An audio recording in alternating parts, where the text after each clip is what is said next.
On today's episode of Locked on Wild, one last ride for the Flower. What does it mean for Filip Gustavsson and Jesper Wallstedt?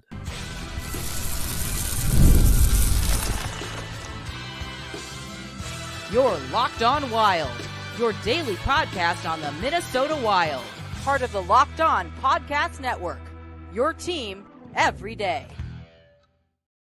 What is happening, everybody? Welcome into another episode of Locked on Wild, your daily Minnesota Wild podcast, part of the Locked on Podcast Network, your team every day.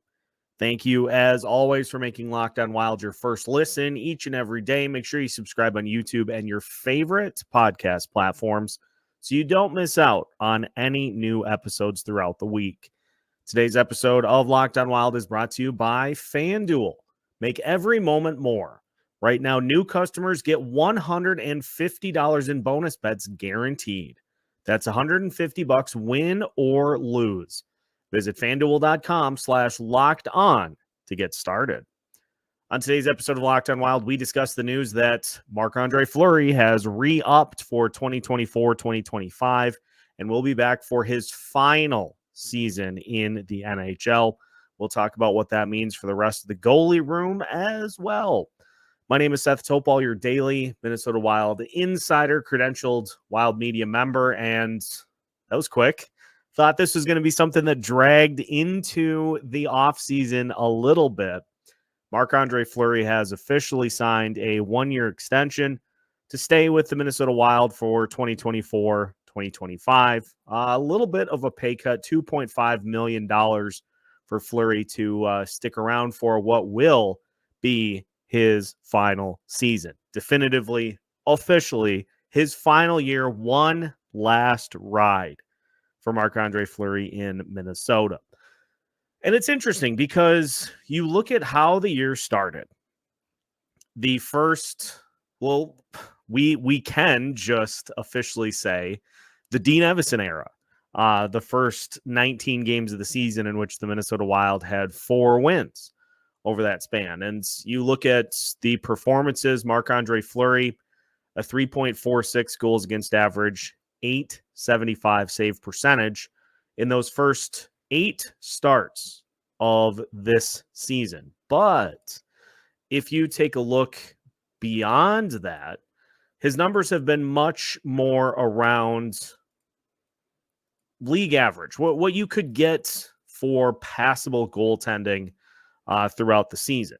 As in his next batch of appearances, Fleury has gone 14, 10, and 3, a 2.82 goals against average, and a .902 save percentage. So what Fleury has shown in the final, in the last 27 and what will be 28 starts, as he is expected to start against Seattle, what Fleury has shown is he still has some energy and some life left in the tank.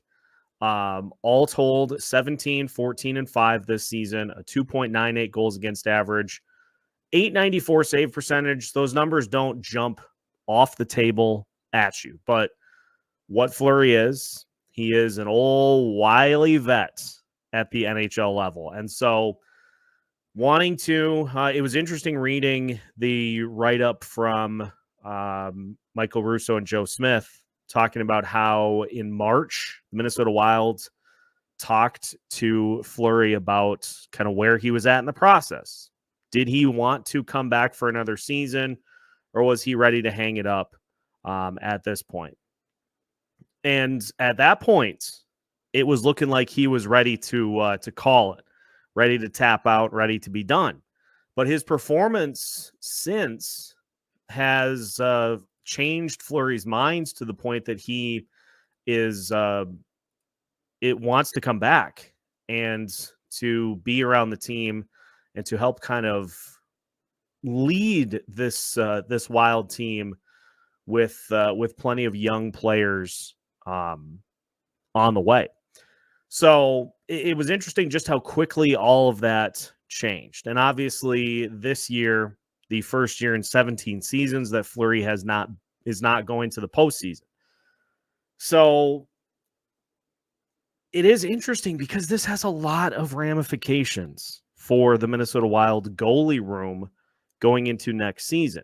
Fleury has shown that he's still capable of pulling some tricks out of his sleeve and stacking some good performances together. But as has been the case through basically the entirety of this season, is he has been a little up and down as well. Just looking at his stats by month to just get a better idea of how it's played out. I mean, you look at his month of March, with the exception of his games against St. Louis and Los Angeles, had a great month of March. He has stacked some really good performances together in between some in which have not gone as well. But same thing with Filip Gustavsson, is the whole team has just been very up and down throughout the course of the season. But what does Fleury bring? He brings a great veteran presence to this group. He brings a lot of great leadership qualities. It's obvious that the team holds an incredibly high regard for him. And it's no surprise by extension of that he is the team's nominee for the King Clancy Memorial Trophy, which is awarded to the NHL player who best exemplifies leadership qualities on and off the ice, and has also made noteworthy humanitarian contributions to the community. That from Michael Russo.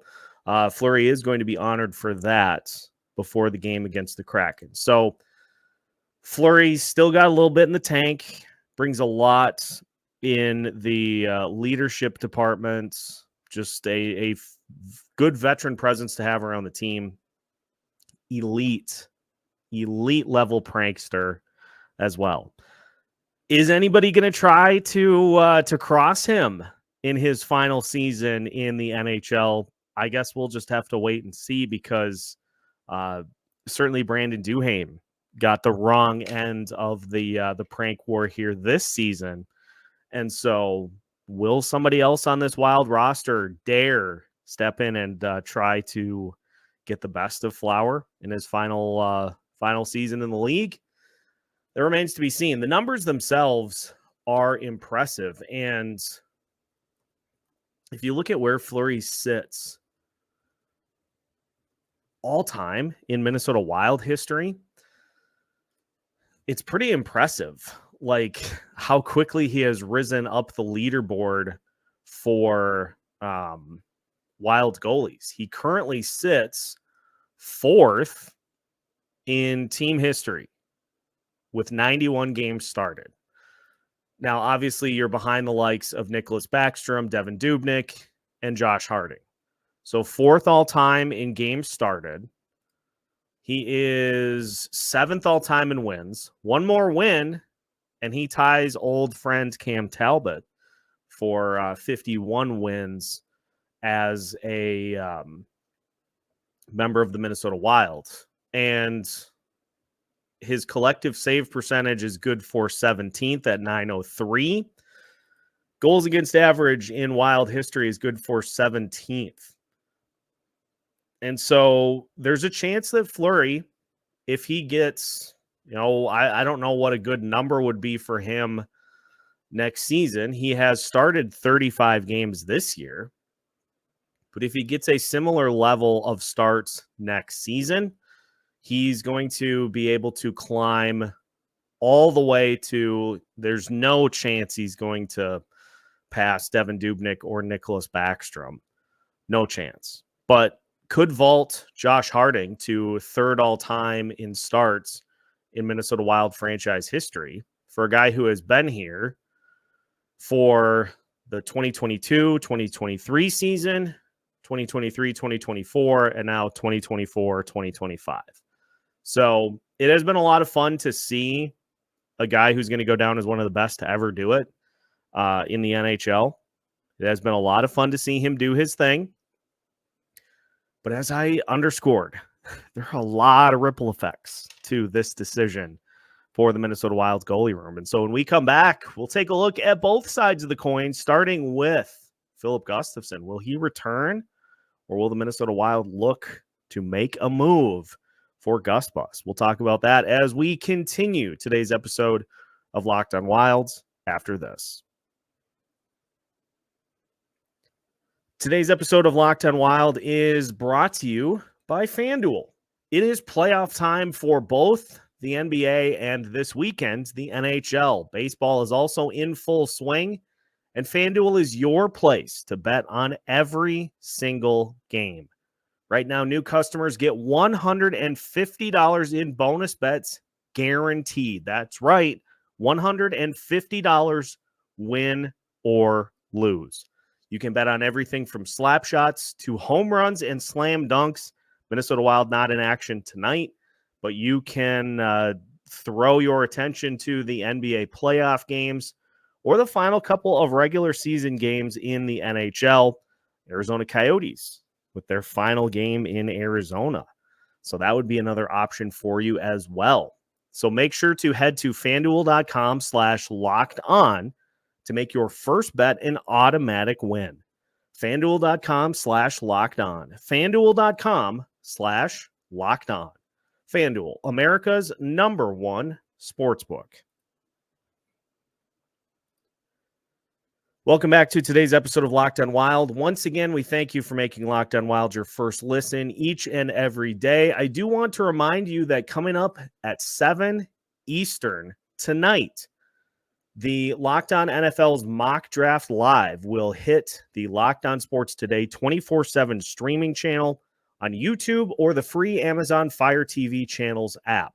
You can find the ultimate 6-episode series, again, at 7 Eastern tonight, to hear who the local Locked On experts are picking for every NFL franchise, with live reactions from local college football experts and even the fantasy football angle. Locked On NFL Mock Draft tonight at 7 Eastern. Streaming live on the Locked On Sports Today 24/7 streaming channel on YouTube or on the free Amazon Fire TV channels app. So Fleury is now back. 1-year deal for Fleury, $2.5 million, which means Filip Gustavsson is definitely getting traded, right? Definitely getting traded. I'm not so sure. Some of Bill Guerin's comments here today have led to me kind of changing my tune as to how this is going to play out for the Minnesota Wild. If you listen into some of the things that Bill Guerin said today, obviously there was mention about one of the things that Filip Gustavsson needs to improve upon most with his play is his conditioning. Bill Guerin pointed that out. Jesse Pierce with the tweet earlier in which they want to see Gustavsson take a step with his conditioning to put himself in position to be a little better and more consistent with his starts. Guerin was quick to point out, as Jesse notes, was quick to point out that he wasn't disappointed in Gustafsson's starts this season by any stretch, but he did want to see a step taken for Gus Bus going next season. The actual quotes that Jesse pulled in regards to 3 goalies now with Fleury, Gustavsson, and Jesper Wallstedt. When you have an opportunity to keep Marc-Andre Fleury in your organization and keep on playing it, you do it, and we'll figure the other stuff out. Guerin also mentions the importance of fitness to Gustafsson's success. Notes he wasn't at all disappointed in Gus's play, but wants him to hone in on that fitness focus too. Which kind of makes it seem like, at least at this point, Filip Gustavsson is going to stick around. And from a business standpoint, it does make sense to not trade a guy when his value is lower. Filip Gustavsson had a fantastic season 2 years ago. This season, he was very up and down. Like, you look at the final numbers for Gus, and they will be the final numbers with Fleury starting against Seattle on Thursday. 19, 18, and 4, a 3.06 goals against average, and an 8.99 save percentage. Had a brutal start to the season as well, in addition to Marc-Andre Fleury. And you look at Gustavsson's numbers since John Hines took over on November 27th.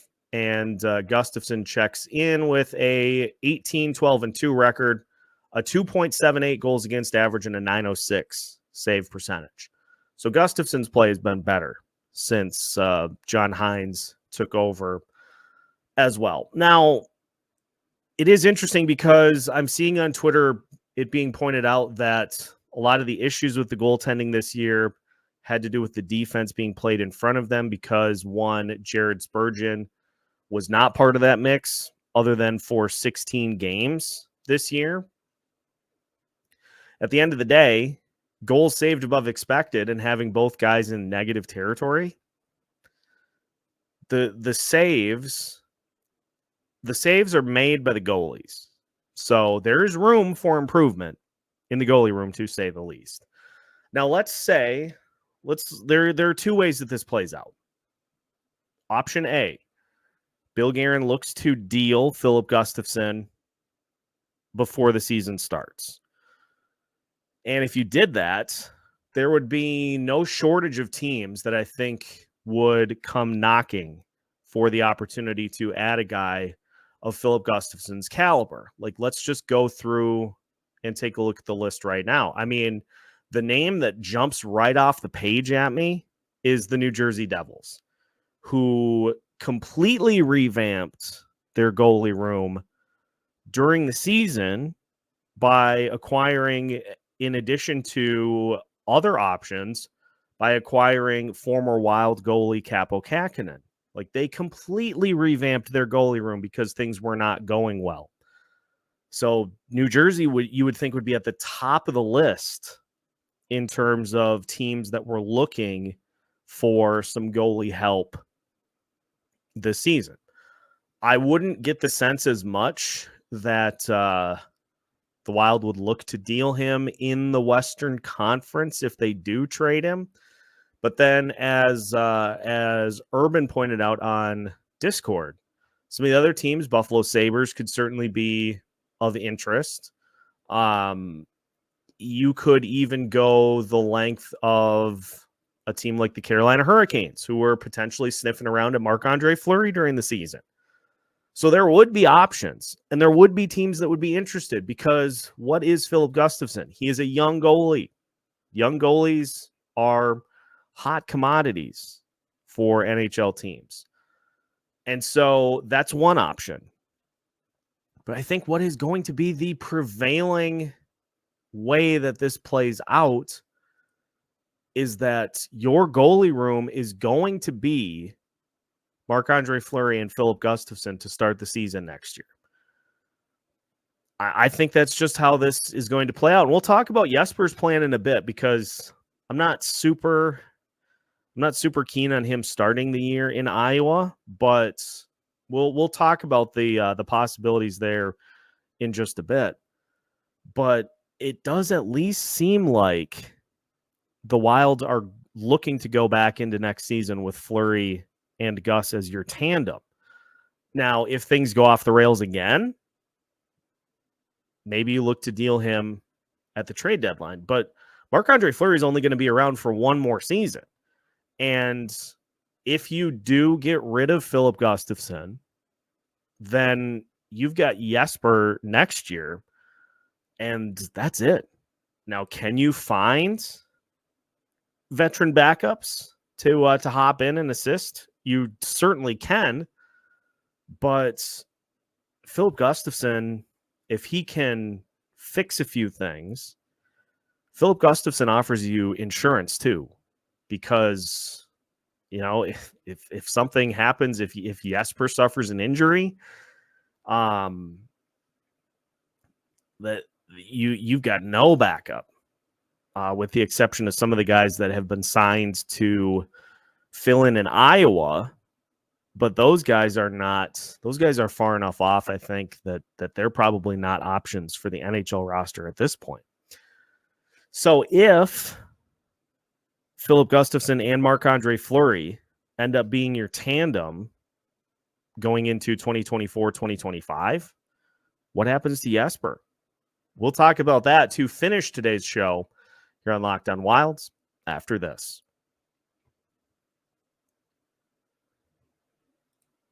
Today's episode of Locked On Wild is also brought to you by Sleeper. We have hit the final week of the NHL season, and with the Minnesota Wild out of the playoff picture, looking in, and at this point looking to next season for the most part, there is still one final game for you to win big on Sleeper, the official daily fantasy app of the Locked On Podcast Network.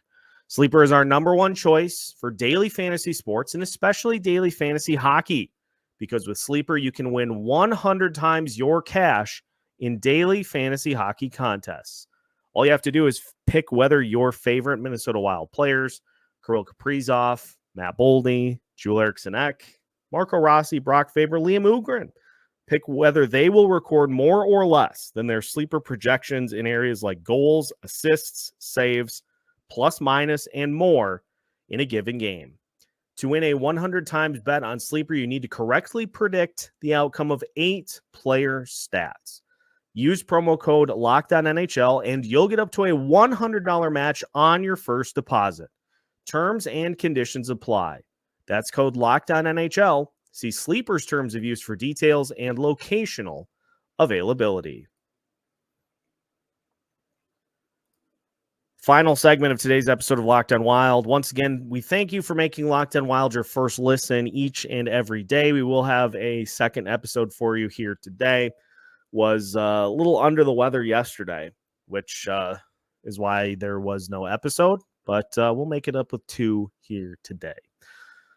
So, if Marc-Andre Fleury and Filip Gustavsson is your goalie tandem to start the season, what happens with Jesper? Because I got to be honest, I don't know what more Jesper has to prove in Iowa. There is an incredibly young team in front of him, young defensemen, young forwards for the most part. I don't know what he serves to learn, to work on, because look at the strides that he took in his 2 starts after the Dallas game against Chicago and against San Jose. Look at the strides that he made in those 2 games. And yes, I know it was Chicago and San Jose, but that's as close to a step up from Iowa as you can get. Like, you're going from an AHL team to an AAHL team in both instances. So that was a nice logical step up for Jesper in his process. If I had my way, here's how I would do it. I would have Jesper and Fleury be your tandem next season, because you then have the full 365 days, or what, you have the full calendar year of the season for Jesper to follow Marc-Andre Fleury around, like Murat Huznadinov has done with Kirill Kaprizov. See how he prepares pregame. See how he studies during the week. See how he keeps himself in shape to be able to still do this at 40. And you have a full opportunity for Jesper then, because not all of Jesper's starts are going to come against the San Jose Sharks and the Chicago Blackhawks. They're not going to. You have the full calendar year to be able to have him be able to do what Kalen Addison didn't do with Jared Spurgeon. Go to him after a loss and talk through it. Talk through the process. What what do I do to not give up shots in these spots? Or, what do I do to keep a team from scoring in a shootout? Like, it would be a valuable opportunity. It would be essentially like an internship for Jesper to follow Fleury around, see how he prepares for a tough road trip, see how he prepares taking on tough Central Division teams. Because after that, then Jesper is going to be the guy. He is unquestioned going to be the number one guy. And so if he can soak all that up from Fleury this year, he's going to be much better suited to tackle the full-time gig after that. The counterpoint to this argument is you don't want to throw Jesper into the deep end of the pool too early to where then he struggles and, you risk having him be asked to do too much right off the bat. But it is going to be a very tough road for this Minnesota Wild team to be a playoff team again this season.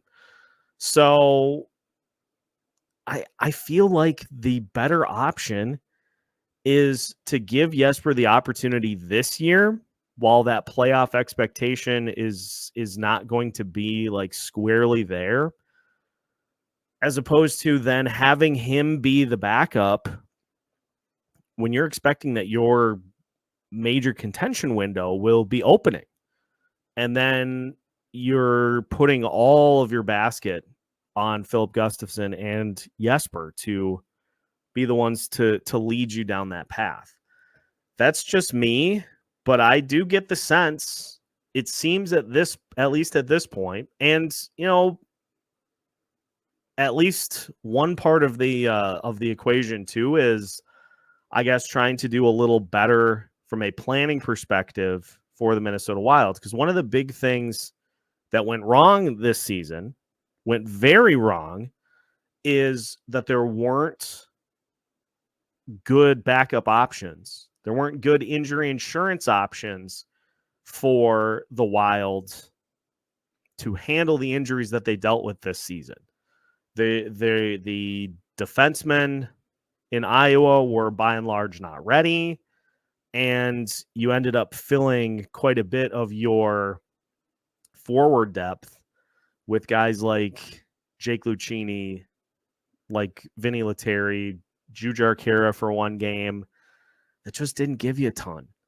And so there's a lot that needs to still be played out with this decision. But I guess my overall arcing point here is that I would much rather, if now Fleury is here for one final season, is that you are ready to hand the baton off, as opposed to having kind of a middleman in between the two. It's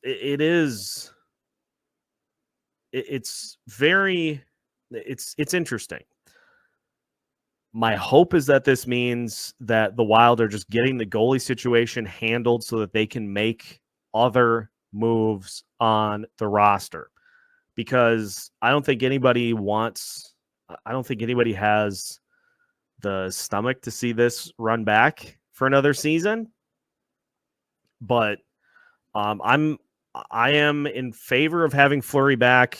It'll be fun, because this is the other thing now, is if this season derails in 2024-2025, then that secondary storyline that you're following all season is the Marc-Andre Fleury retirement tour. So that's not a bad consolation if playoffs are not going to be a secondary result of that. Or you have the team kind of, let's get our focus together and try to not make it 2 straight years with missing the postseason with Fleury on the roster. It sets up perfectly, I think, for what is going to be a full offseason of many topics to discuss here for the Minnesota Wild. Whichever way they play it out, Fleury and Jesper, Fleury and Gus, with Jesper waiting in the wings. I mean, I feel like we're going to be pretty evenly split as to what the listeners want to see, what the fans want to see. So comment below, is this a good idea? Is Marc-Andre Fleury coming back for one more season a good idea? I know Denny is probably in the no category. Just comment below as to where you're at with Marc-Andre Fleury coming back for one more season. Does it make sense as a mentor opportunity for Jesper? Do you think we'll see Gus? What do you think happens with the goalie situation? Comment below, and let's get some chatter going as to how this goalie situation plays out for the Minnesota Wild. Do you think Gus gets traded? Like, there are two ways that this plays out: Fleury and Gus, Fleury and Jesper. Which one do you think wins out? That'll do it for today's episode of Locked On Wild. Once again, we thank you for making Locked On Wild your first listen each and every day. You can join us for our second episode of the day later today, in which we will take a look at some of the things that have gone well for the Wild this season as we start to transition into off-season mode. So tune in for that coming up later here today. Make sure to hit the like button for today's episode, and make sure to subscribe so you don't miss out on any new episodes throughout the week. We've got new episodes for you every Monday through Friday as part of the Locked On Podcast Network.